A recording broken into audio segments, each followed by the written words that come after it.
Hi everyone, in front of me I've got a Galaxy A27 and let me share with you how to enable the developer options on this device.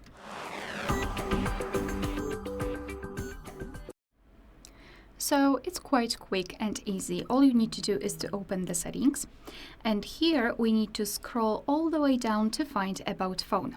We need to find a special number which is called build number or software information, something like that. So let's go to software information, probably it will be here. And as you can see, there we've got a build number. All you need to do is to keep tapping on it until you'll see the information that you're in the developer mode. Your device will also show you this statement that they are intended for development use only, so just tap on OK. And as you can see here, we've got this information. If you've got any kind of screen lock, your device will also ask you to enter it to confirm the whole step. Now you need to go back to the general list of the settings and go to the general management, and scroll down all the way down, because the developer options will appear right under the About Phone.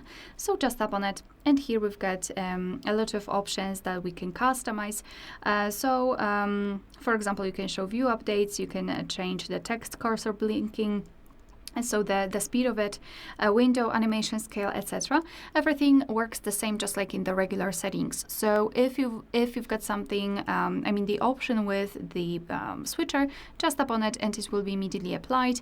You can tap on it again to turn it off. And if you've got the options without the switcher, simply tap on it to open more options to choose from. If you're done with customization of developer options, just go to the very top and tap on the switcher right here. Most of the options will be inactive, and after getting back, the developer options will disappear from the system settings.